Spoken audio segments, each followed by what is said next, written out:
Welcome to the Peep Podcast. I'm your host, Nicole Maroc, and on this episode, we're going a bit meta. I'm going to introduce you to Dr. Uszula Wolski, a researcher in the UK who is researching the researchers, meaning she's studying paranormal investigators.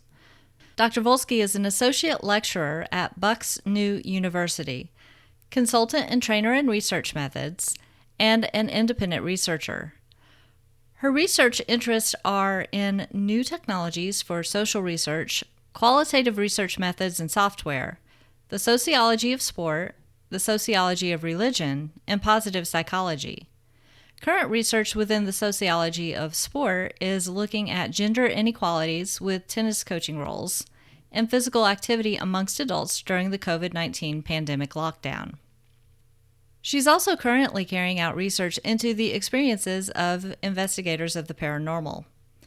And if you are one, she'd love to hear about your experiences and beliefs as an investigator, whether you're currently investigating or no longer doing so. During the interview, you'll hear that I have participated in her study, which is actually how we met, and I promise the survey was painless. Dr. Wolski is giving those of us who have a passion for field investigations the chance to share our experiences and our reasons for doing what we do. If you are or were a paranormal investigator, feel free to click on the link to her survey in the show notes and participate. And please share the link with others who might be interested. A quick note about the audio for the interview. We had some technical issues that led to it being recorded on Zoom. It may not be perfect, but we made the best of it. Let's dive in with Dr. Wolski. Hi, Ursula. Thanks for joining me to talk about your research today. Could you tell us about yourself and give us a little bit of your own personal background?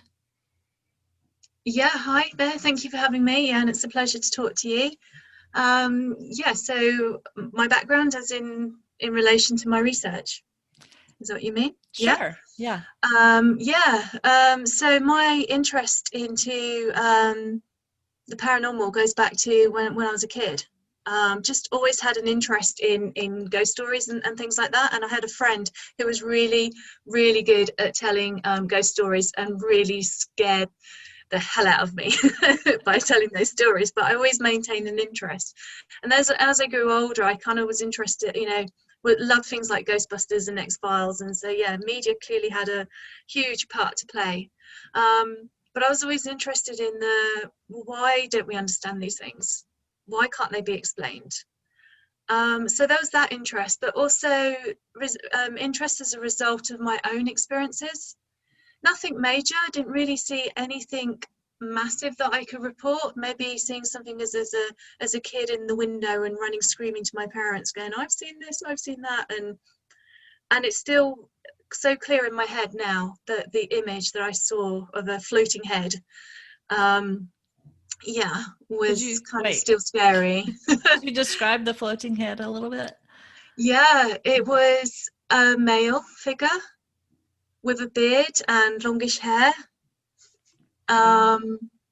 Quite scary looking.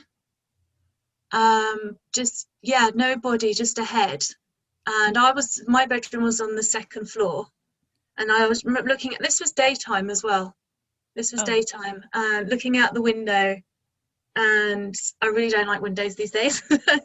And just floating head. And then, I ran screaming to my mum. We went back into my room, and that was it. End of story. Never saw it again. Never experienced anything in my room or anything. Just a one-off. Wow. Yeah, that would have made. But enough for me to remember. I don't know how old I was. Maybe 7 or 8. I'd a guess. Yeah. And then later on, now I've always felt that I've been quite sensitive to things, and I've places I might sometimes go in and just no reason I just feel cold, don't like this place, or then other places I really warm to. And that's just weird. It's just like, well, why, how can I feel this? I have no logical explanation as to why I might feel like this, but I just do. I just know I don't like this place. I want to get out of here.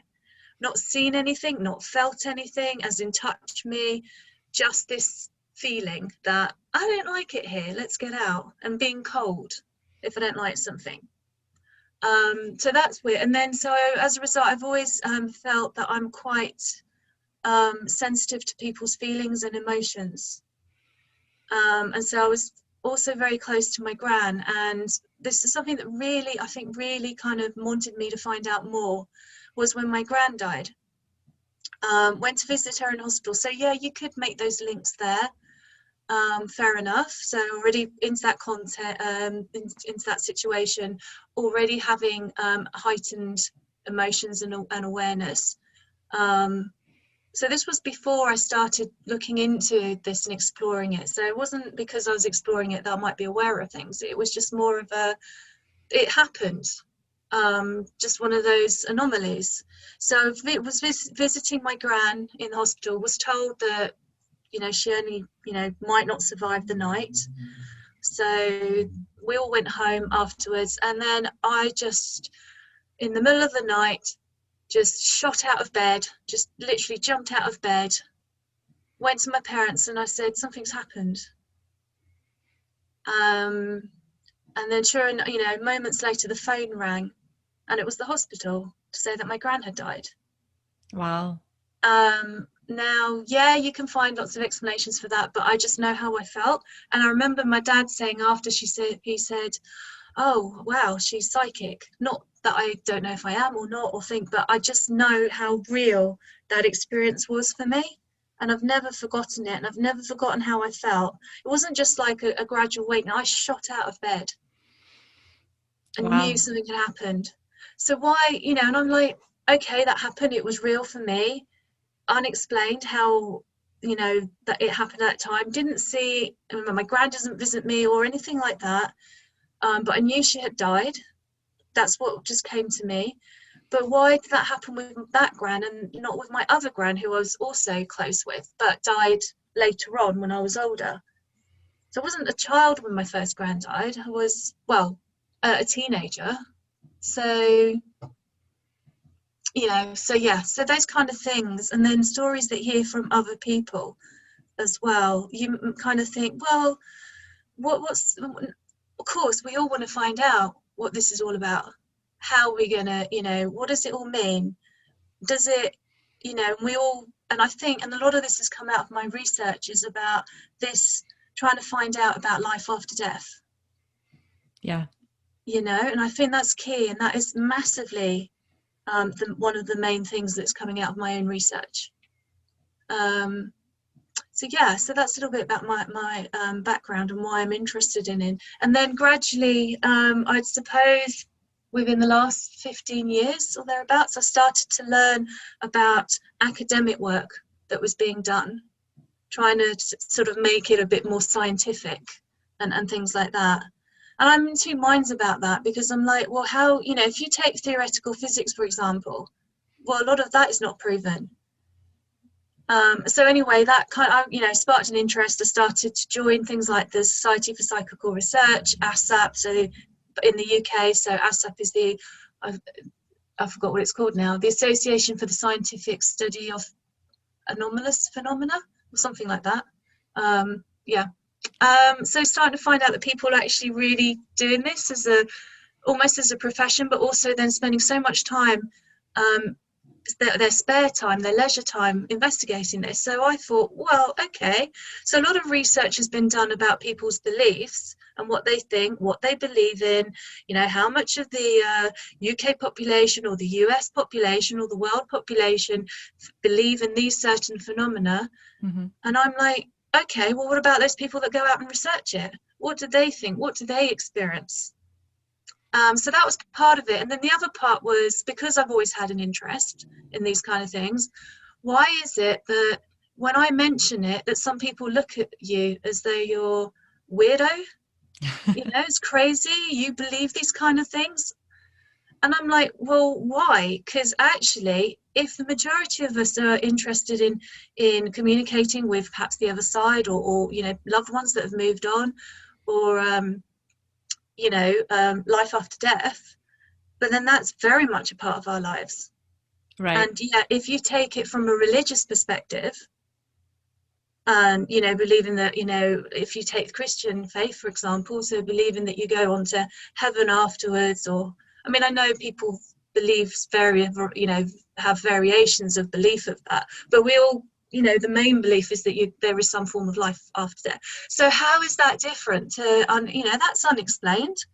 So how is that so different? So why is it then that actually for some people this is everyday phenomena isn't treated as such by the general population? Why is it poo-pooed, kind of thing? So I thought this is really long-winded way of telling you about my research, isn't it? That's okay, you're answering the question. So I know you're gonna edit it anyway.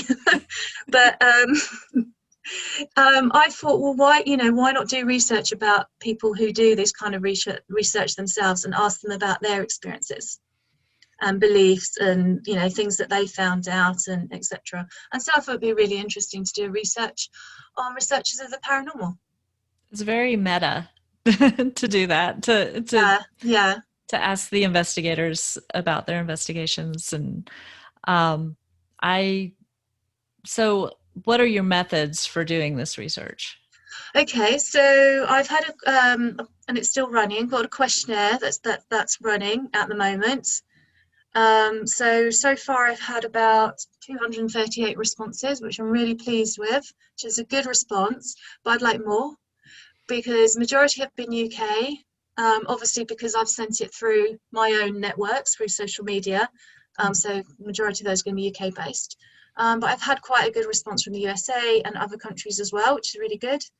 But for me, because this is a global phenomena, I would really like to extend that number, particularly to other countries as well. Okay. And I will put a link to that survey in the show notes and on the webpage for this. So anybody listening who's interested in taking the survey can just click on that link and go to your survey. All right, that would be brilliant. Thank you. And then as a result, so that's part of it. The other part of it is because questionnaire can only capture so much information, and because this is something that can, for some people is so personal. So I'm also doing interviews as well with people, just to get that more in-depth information that you can with interviews. I'm interested in people giving their voice, have being heard. So I'm aware that for some people, other people around them, whether it's family or friends, are not really accepting of what they're doing, but for them it can be a very personal thing. It might only be them that have experienced something and then have no one to turn to. So I'm really wanting to give a voice to these people to share what they're doing. So that's kind of the second part. And then the third part is, once this COVID phenomena is over, which hopefully will be soon, is to actually then participate in a few investigations, so then I can experience it for myself. I think that's the only real way to actually capture what I'm calling the community of paranormal investigators, is to speak to them, but also participate as well. Do you have any specific places you'd like to get into to investigate? Probably more public settings rather than private homes, because I know private homes tend to be kind of restricted anyway, as to who can go there. So probably public, well-known places I think would be really interesting to do. So places that, because they're public, have been well documented.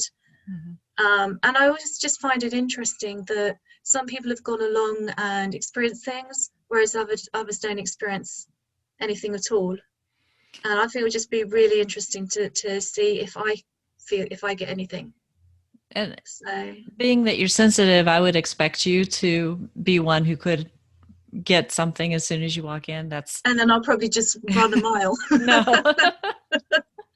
You'll be with other people, it'll be fine. Yeah, well, I think that only, as I said, to completely understand the community, I think I need to put myself into that situation. And I think it's not something that I'm going to go out and do on my own. Mm-hmm. I will do it as part of an established group, I think. Yeah. That is the best way to do it, because then you see really how they carry out the investigations, because each group pretty much has the same general rules. I think I am vice president of an investigator group, but I've also been out with other groups, and for the most part the overall rules of investigating are about the same, and then each group kind of has their own little tweaks, like their own little special things that they try to do. um, so yeah, to see how an investigation really runs with a group that does it regularly will definitely give you some interesting insights, I'm sure. Mm-hmm. Yeah, so I look forward to doing that. But yeah, I guess that can only happen once the situation with COVID eases. Hopefully soon, as you said. Yeah, yeah. But anyway, not in too much of a rush because I've got questionnaire results to analyze, and interviews to analyze as well. So Yeah. which is taking up a lot of time. And of course, because my research is just I'm doing it in my own time. So obviously, when I'm doing paid work for my regular job, sort of has to be done first, and then this, unfortunately. So because I'm aware that a lot of researchers or investigators of paranormal phenomena all do this in their own time, mostly at Yes, weekends when they have time to do it. So I that's don't true. think, other than a few academics that I know, I don't think anybody does or can do this professionally and earn an income. And a lot of people don't necessarily do the investigations and for payment. Right. My group would never take payment. I did have Mhm. somebody insist on giving me a plant, which, That's that different was though. sweet. Yeah. Let me Was give it you a something haunted for that. plant? No, but it was mint, so it took over the garden. Oh, right. Oh, yes, it does. Mint does, yeah. But it smells good. So Hmm. it was just one of those cases where they thought that we had really helped them. It was a private residence, and she insisted on giving us something, and I said, we don't take payment for this. So I walked away like she had literally plucked it out of the garden and handed it to me. And it was really sweet. Yeah, no, that was nice. Yeah, something like that I think is different, but then actually taking payment, yeah. I mean, it's seen as unethical as well. So Right. There's no way to prove any of this at this point from a scientific perspective. Like, um, we can get electronic voice phenomena, we can get video anomalies, but there's always going to be skeptics who say if you can't explain how you got it, then it's not science. yeah, And which is interesting because then, like I said before, the same could be said about physics. right, How do we know that black holes are there? Well, they're there because there's, this possibility, so this possibility, this factor, that factor. Well, the same could be said about EVP or apparitions or something, or UFOs or something. Paranormal is not just about apparitions and things like that. So I think if you take the theoretical model from another number of different scientific perspectives, like physics. I mean, I use physics a lot. I suppose that's the most obvious one. Then, if you take their paradigms, how different is it than if you're applying it to other unexplained phenomena? right. And the whole goal of investigation is to eventually find some way to explain it. I mean, we're all curious. We would like to know how this stuff works. The fact that it works is there is something to it. We do get EVPs, and you hear voices that were not audible during the investigation. Well, how do they show up there? I mean, some people could be like, well, it doesn't exist, but it does. It's here, and it's not magic. Or it is magic, but one way of looking at magic is that it's science that just hasn't been understood yet. Yeah, but I think it's interesting that you say that, because if you look at it from this perspective, is if we do prove something, what then? Right. We have all the answers. Well, what happens then? Yes, there is life after death. Great. Let's just, act as we want to, and then, we know there's life afterwards and that kind of thing. So yeah, it's, I've had a few people sort of mentioned to me. So when I talk about them, what I'm interested in, what I do, is a few people say, well, perhaps we're never meant to know. Yeah. Because if we do have the answers, well, we've got nothing else to investigate then, do we? So it That's almost true. adds that kind of excitement, excitement, and is it by the very nature that it's unexplained, and which is why we're interested in it? Because then if it's something that can be explained, then it's no longer going to be of interest to anybody, possibly. Yeah. Well, one thing I've noticed with a lot of scientific studies is as they answer questions, they come up with more questions. So there's always Yeah, some force of curiosity that continues to drive people to keep asking new questions. So yeah, that's I, true. I Yeah, don't know that we'll ever find every single answer because like other people say, maybe we're not meant to know these things. Um, and I don't expect myself to be one of the people who finds the answer. That's why I talk to researchers.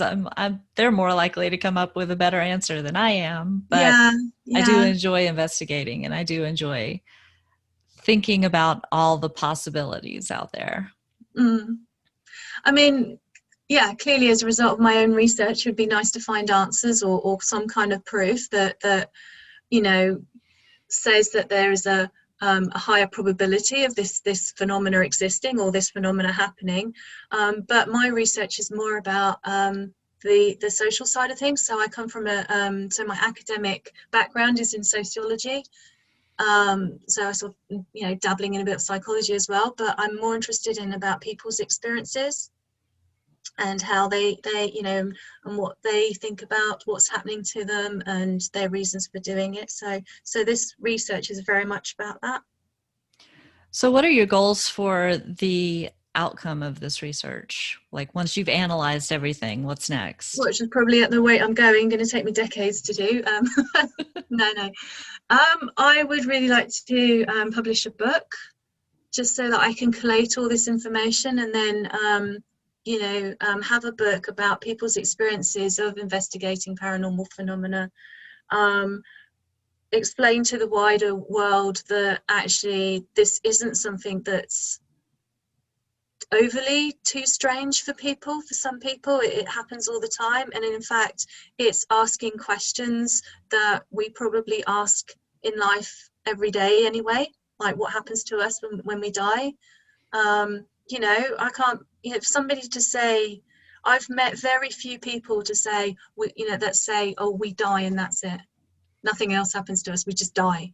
Most people have some kind of, well, something might happen, or there might possibly be a higher being or beings, or I've met very few people that I would say are hardcore skeptics.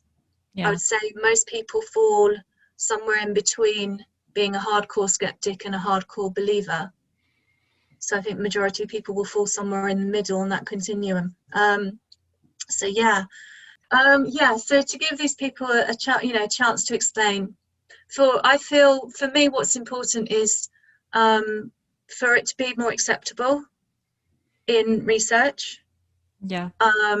because it often gets discarded. Or so for example, if someone's an academic, their main research might be something completely different, and then looking at paranormal phenomena might be a side thing that they do, unless you're very lucky and you are able to do that as part of your profession. But that's very few. And I have spoken to or heard from other people in certain countries where it's just not talked about at all. And if it's found that this is something that you're doing, then your work can be discredited. Yeah. And I think that's a huge shame, because really at the end of the day, it's ultimately about our beliefs. I agree. And I've actually met a few psychologists here in the US who do actually do paranormal investigation, and they've done a few studies like at the Ryan Research Center in Durham. Mm-hmm. And they do not do it in such a way that their name is publicized or associated Yeah. with the studies, because they are working at, you know, big universities, and those universities would look down on that sort of Yeah. research. And I think it's really sad because, first off, if that's what you're interested in, people shouldn't judge you for it, because that's how science expands our knowledge, asking those questions, whether other people are interested in those questions or not. If that's what you're interested in, you should be able to pursue it without people looking down on you for any reason.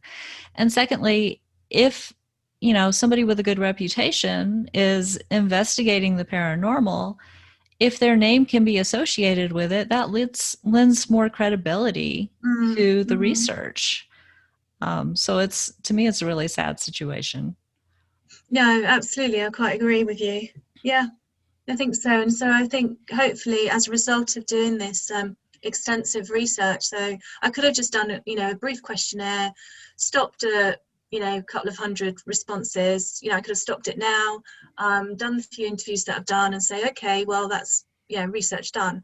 But no, I really want to make it quite a lengthy process so that I get an opportunity to talk to as many people as possible, as is feasibly possible. I mean, it's just me doing this on my own in my own time, but a good proportion of people to talk to, and also go out and be part of an investigation, because then I can really put that into a comprehensive book and say, because I think a book would be much better than a selection of articles, because I want to intend to write this for not just the academic population, even though I might be coming from an academic perspective, but to the whole population, and just saying, well, look, come forward and speak about your experiences.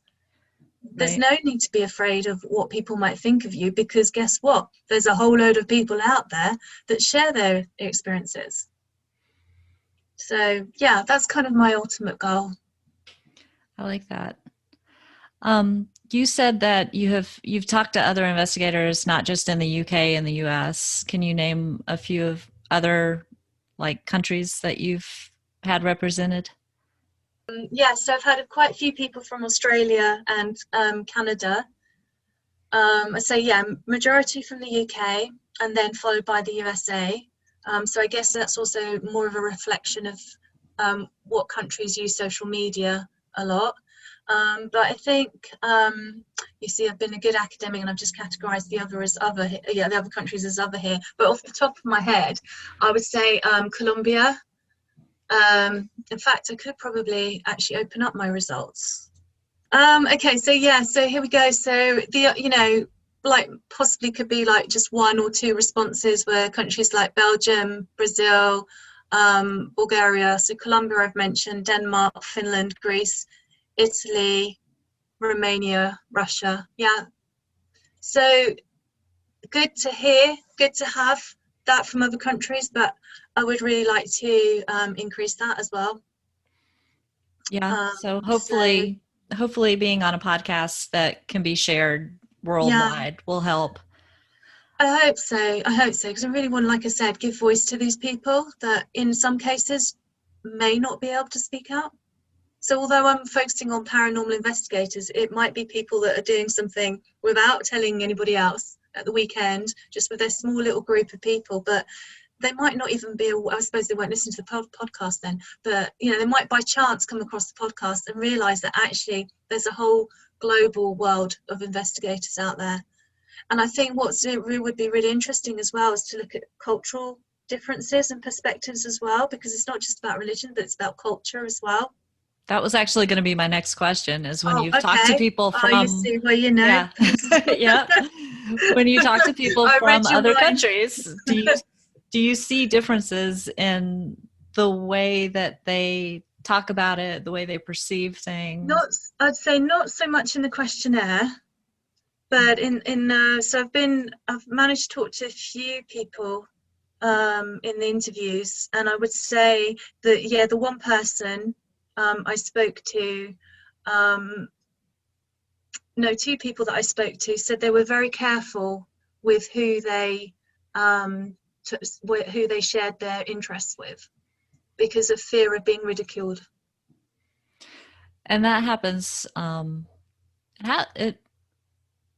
happens a lot in the US still, but because we've got all the television shows, and I think you probably have some in the UK, all the Yeah, yeah, investigation shows that are so popular, no matter how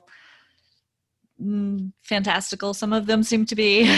um, they have to sell advertising and stuff. yeah, yeah. But it has gotten in the last decade or two a lot easier to talk about these, which I think is why there are so many podcasters now who are focusing on the paranormal and trying to give people a voice about their experiences. And then in my case, because I was curious how researchers research it and relating that to people who have experienced it, that's what this podcast is about. It's kind of combining the two. I don't think a lot of the podcasters out there realize that there is so much research going on, because to a degree a lot of it is still kept quiet. I mean, you've got places like the Rhine who are, we're here, this is what we do, come take a look. And then you have other researchers, like we were talking about earlier, who may be associated with a well-known university, who are afraid to really put their research out there for fear of ridicule. So we have kind of a combination of those things here in the US, but it is getting much easier to talk about it. And I imagine in some countries it's still very much only done behind closed doors. Yeah. Which I don't understand why. Again, if you go back to what is a scientific paradigm, then, so, but I think it's really interesting that, we've touched upon media quite a few times. I've got to be careful that I'm not switching roles into interviewer here now. It's okay. But I do find it's interesting that, I mean, even, growing up as a child, there was a wealth of kind of programs about ghosts and things like that. I never mentioned the X-Files. Massive fan of the X-Files. I loved it too. And I thought I had this idea when I was, watching the X-Files that, well, I could have my own X-Files.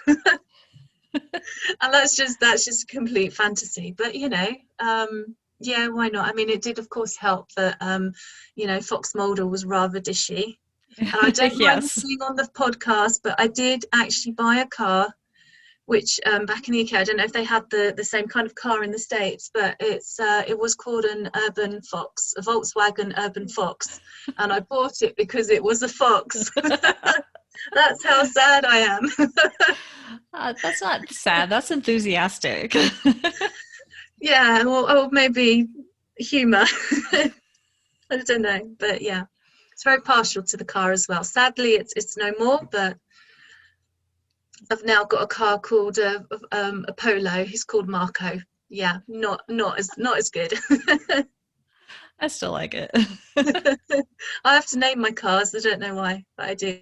A lot of people do that. I just name mine, like, I have a silver Pontiac Vibe, and it's old, and I just call it the old silver bullet. And it's really not that fast. It's just what I want to call it. Yeah. So anyway, going back to the media, I think a lot of it is I think there's both positive and it's both positive and negative, in the sense that it's positive because it does make create an awareness about paranormal phenomena, but because of the I guess like you said yourself, it's has to sell, has to create entertainment. Is that if you were, and a few people have said this both in the questionnaires and the interviews that I've done, is actually on an investigation most of the time nothing happens. Right. And if you were to present that as a TV show, you wouldn't get any watchers. Exactly. You wouldn't get any viewers, would you? So, on the other hand, then it creates that false perception, I think, that every time you go out, you're going to find something, which isn't really the case. So then, you might just get people who go out for a thrill on a Friday night and actually might cause more damage than good. And there is actually a serious aspect to it, which I feel I should mention as we're doing a podcast, is about the ethical side of things. Yes. So people who, not might even be aware of this, but go and actually do more damage. So if they are investigating and maybe something happens, maybe it doesn't, but they could actually have an effect on, person living there if they're doing a private residence. So there is a huge issue over ethics. And I know somebody who's recently talking about that is, you might have heard of him, is Kieran O'Keefe. I haven't heard of him. Is he a researcher? Okay, he's an academic, but also an investigator. He's quite known in the UK. Most people in the UK will have heard of him. So, okay. And he talks a lot about the ethical side of things. So, I will look him up. Yeah. So I also think that that's quite important. Is that as a result of some of the TV shows, people might think that, oh, well, this is fun. Let's go and do this. Let's go on a Friday night and, or Saturday night and go and hang out at some place and see if anything happens. So I do think there needs to be an element of caution. And actually the people that I've spoken to, all my interviewees have a kind of a systematic methodological process that they use. They consider ethical issues, and so are very careful in how they approach their investigations, which I'm really pleased to hear about. Yes, my group, one of our rules is never provoke, because if there is something there and you provoke it, especially if it's whether it's public or private location, but to me, especially if it's a private location, you stir something up and get it mad and then you leave. What are you leaving the people there with? I mean, you just made everything worse. So we don't do that at all. We try to consider the fact that if there is a spirit there, and it's quite possible that it was a living person at one time, we're going to treat them with the same respect we would treat a living person. And it does go back to ethics. We go by the rule: first, do no harm; second, do your best to do no harm.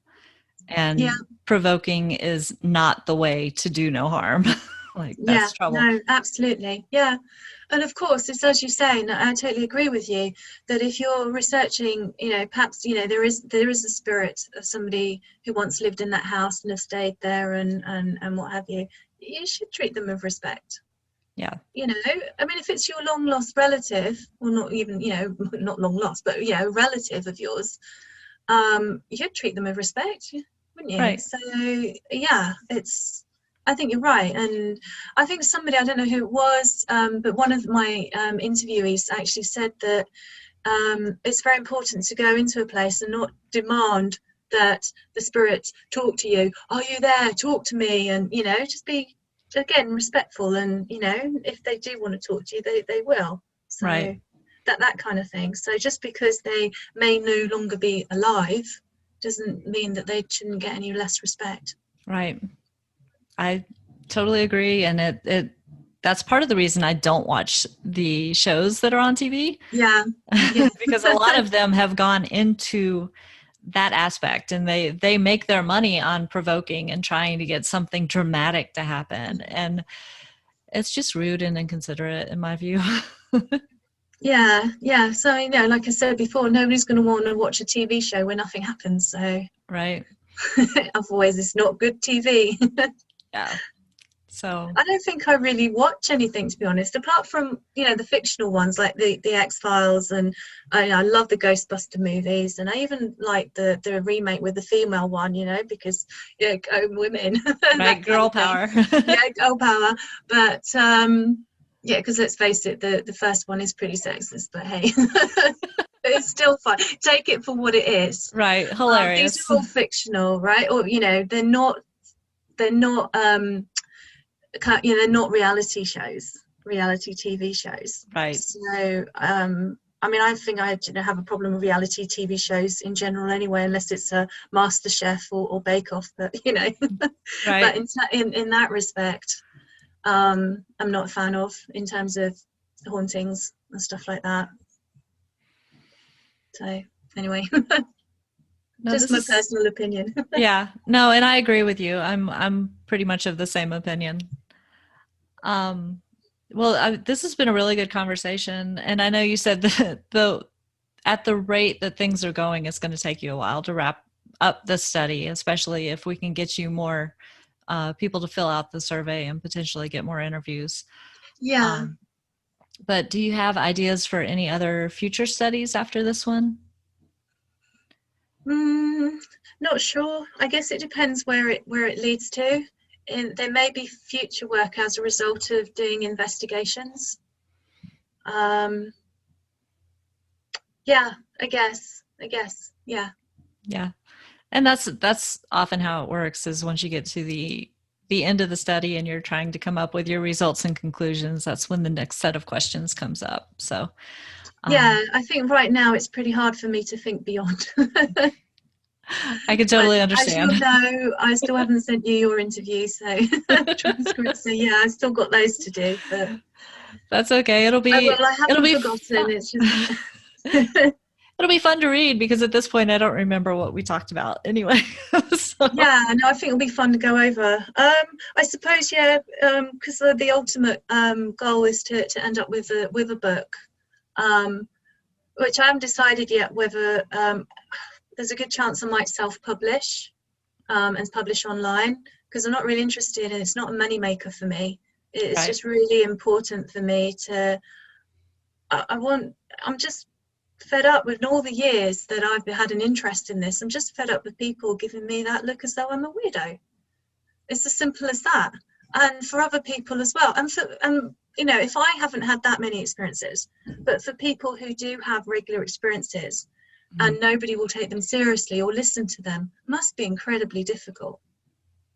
It is. That used to be me, and finally it got to a point where, like I said, in the US is much easier to talk about now, and there are more people who are willing to admit that they're actually interested in those conversations and that they've had their own experiences. Mm-hmm, mm-hmm. So it's gotten a lot easier. But when I was younger, I was very careful who I talked to. And one of the crazy things is, even though I was careful who I talked to, so not everybody knew that I had an interest or I had regular experiences, I still had people who barely knew me or didn't know me at all who would just come up and start telling me about their experiences. So it's like it was written on my forehead, please tell me about your ghost story, you know? Yeah. And that's one of the things that kept me interested in it all along, because knowing that it was not just me, that other people were having experiences and they wanted to talk about it. They just needed a safe place to be able to share those stories and not feel like they were going to be judged, is really what got me interested in actually going out and doing investigations. And Mm-hmm, mm-hmm. most of my favorite investigations have been private residences, because if nothing else, I want people, when I leave them, to feel more comfortable in their own homes, because not everybody can just pack up and leave if they're freaked out in their house. You know, there's that takes money. Not everybody has that kind of money to just be like, oh, well, you know, see ya, we're going to spend hundreds of dollars on a move and get a new Yeah. house. That's Yeah. not an easy thing for most people. So for me, going in and trying to help them feel more comfortable in their own house, help them kind of understand, hopefully, what their experiences are, or even being able to explain, actually, there's probably nothing going on here. You know, you've got a pipe problem, or you've got Yeah. a pest problem under the house, because we look for those things too. Mm-hmm. And so, and like you said earlier, sometimes we go in and nothing happens the entire time. We get no electronic voice phenomena. There's no video anomalies. There's no personal experiences. There's nothing to convince us one way or the other. And we're not going to say, well, we don't believe your experiences, but we are going to say we didn't find any evidence of anything going on. But based on the stories you've told us, here are the things we think you could do to mitigate Mm-hmm. the problems or feel more comfortable. Mm-hmm. So we try to at least help, even if we don't find positive evidence of things going on. And I don't know how this just became about me, so I'll shut up now. Oh, that's probably my influence as a researcher. I've actually got, because my next question was to ask you. I'm so sorry. It's damn, I should have recorded this as well and then add on to the interview I did with you. But you mentioned that you're sensitive, so Yeah, I am. I think that's important, that if people have these abilities and then there's other people that need help, that it's good to go in and try and help these people. Yeah, because when I was a kid and everybody that I told said, oh, it's just your imagination. Well, that just makes you afraid of your own imagination. And that's not healthy either. So I No. would I would rather people be able to talk about it, not get poo-pooed, and be taken seriously so that they can feel more comfortable about what their experiences are. Yeah. Yeah. Okay. Right. Sorry, I just realised this was meant to be a quick half hour, and Oh, it's fine. It's you're a the good one that's got to edit conversation. it. So No, it's good. I am. I think I've asked all the questions that I had. Did you have anything else that you wanted to say or talk about? no, I mean I prepared a summary of my results today, Oh, that's just in great. case. But I didn't want to. I didn't. We could be here for hours. Well, okay, but I didn't actually expect you to have that All right. prepared. Yeah, So, that's all I right. mean, if you wanted to give us like a top level overview of what you found so far, that would be great. Yeah, it was in summary form. I might have to rifle through the papers a bit, but so yeah, I've mentioned already different countries that people came from. It's really good to see, and this, I think, what's important to emphasize is the fact that this people are come from different backgrounds.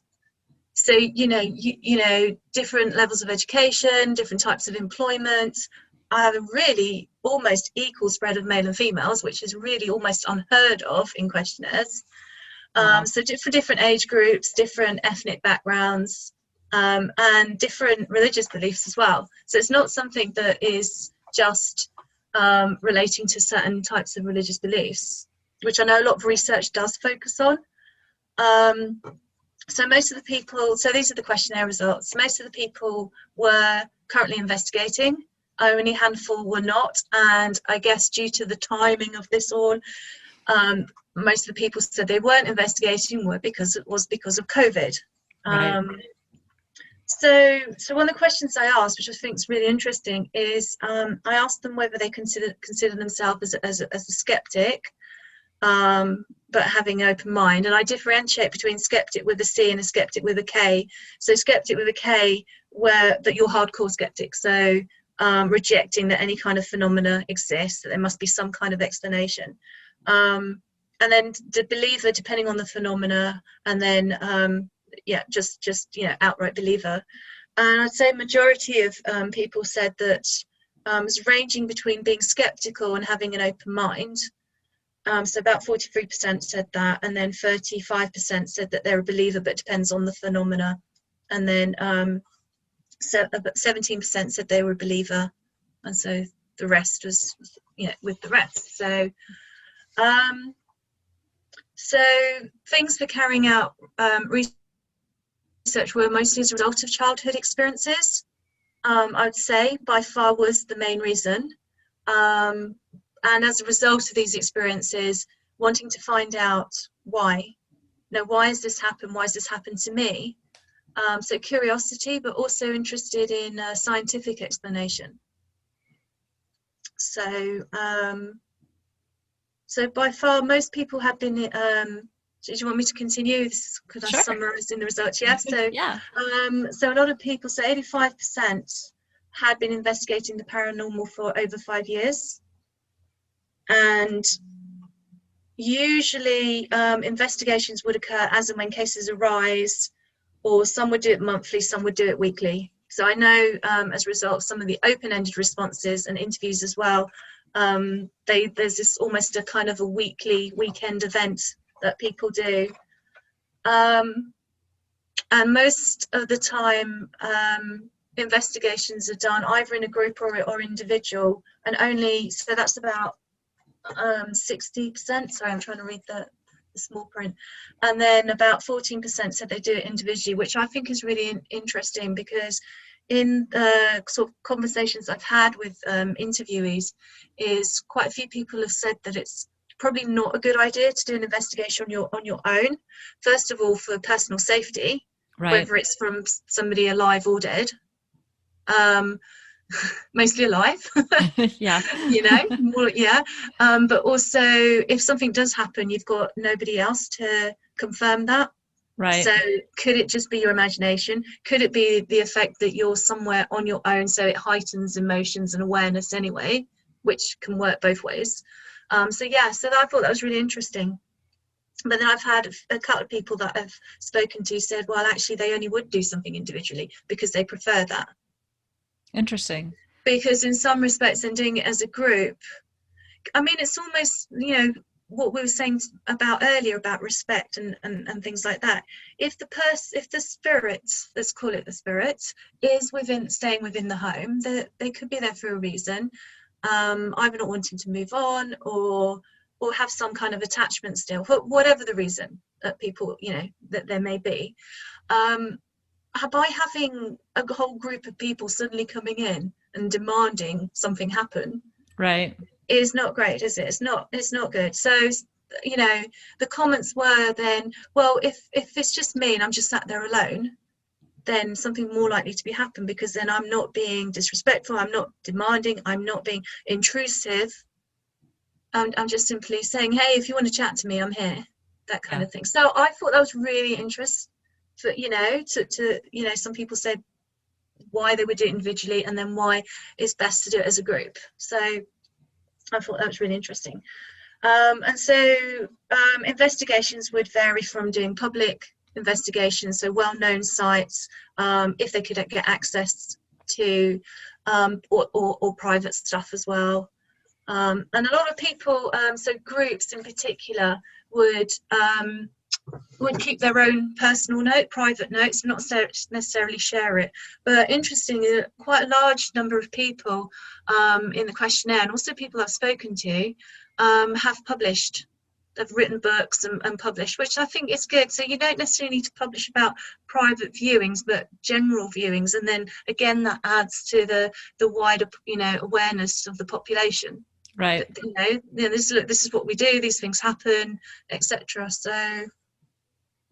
And again, I asked the question about formal training, but what I meant by that is actually, have you gone somewhere and done a course in it to find out more, where it may be about mediumship or you know, using technology, even that kind of stuff. Mm-hmm. And I'd say majority of people have said no, 70% had said no. And some of the comments came back were things like, well, there is no formal investigator training, Yeah. but I have taken classes and workshops and things. And yes, a lot of comments were, you can't beat years and years of experience. So that kind of thing. So I think it's debatable as to whether, you know, formal training is required or not. So yes, it's just kind of trying to sort of summarize this for you. So yes, a lot of the interests and reasons for investigating were kind of similar to the question I asked earlier, which was, you know, why carry out research? And I'd say most of it was, again, similar, previous experiences, but also as a result of hearing stories from other people. Maybe if they haven't experienced it themselves, then, you know, other people had and they're still interested. And a lot of comments were things like interested in finding out the truth. That kind of X-Files quote, the truth is out there. Right. So yeah, so, and also wanting to, really about finding experience, you know, answers to their own experiences, I'd say was what formed the majority.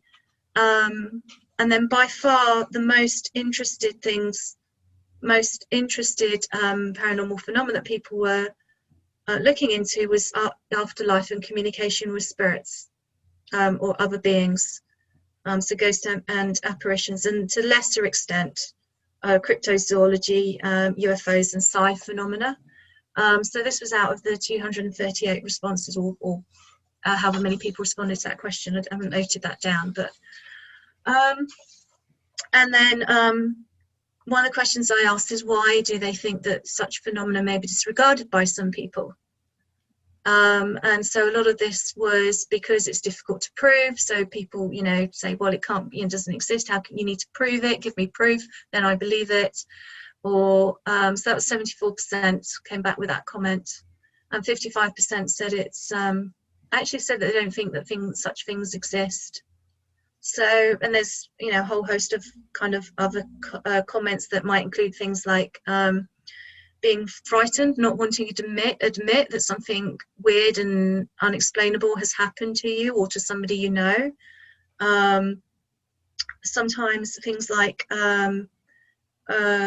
because of religion, not being accepting other than what you're taught. Yeah. That kind of thing. And then so kind of finally, I asked people about experiences about how they feel when they're on an investigation, which was kind of a bit of a very open-ended question. And I wanted people to, and broad and vague, and I specifically left it as such because I wanted to see what kind of feedback came back. So people were saying things like, well, they were curious, they were fascinated, they were interested. So again, tying back to, why these, why has this happened to me? Why has this happened to somebody I know? I want to find out. I want answers. And I think that's just our human nature, isn't it, really? But yeah, so some people were saying things like, I thought I'd include this quote because it did make me laugh. They said, intrigued if something happens, fatigued if something doesn't. Because you could spend all night possibly waiting for something to happen, right? Right. And then I think, so somebody said, adrenaline, scared somewhat. I could hear and speak to entities, so it was kind of wild to me at the time. I did not know how to protect myself. So... and then somebody said, most of the time fine. There was one investigation that shook me and left me upset for some time after, and it still bothers me. So, I think again, so, ethics is not only about who you're investigating or where you're investigating, it's also about yourself, and how you, if something happens, how you might feel as a result of that and how you deal with that as well. So, there is, again, as I mentioned before, a concern. So, if people who said, I asked them if they've experienced any unexplained phenomena themselves and how it made them feel. And again, interested, intrigued, curious, but also equally, I was scared, confused, but fascinated, and so on. So, yeah. And then again, finally, then sort of relating to what we discussed earlier about it being accepted in the wider population. So people said that. So I asked the question, how do people react to what you're doing?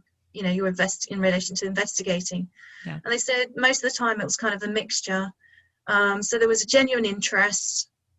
Some people reporting skepticism or scoffing or laughing, not being taken seriously. So somebody else said some people are fascinated, some people think it's a joke, and I thought this was an interesting point. They said it helps that I have academic qualifications in the field, so this person has a PhD in psychology, therefore I can explain how it is a valid field of study. That is good. So that's kind of a very sort of brief summary, or well, as brief as I could be, but the kind of questionnaire, the results from the questionnaire today. I appreciate it. I think that'll help. It'll help people who are listening, who are like maybe on the fence about doing the survey, get a better idea of what's in the survey, so they know.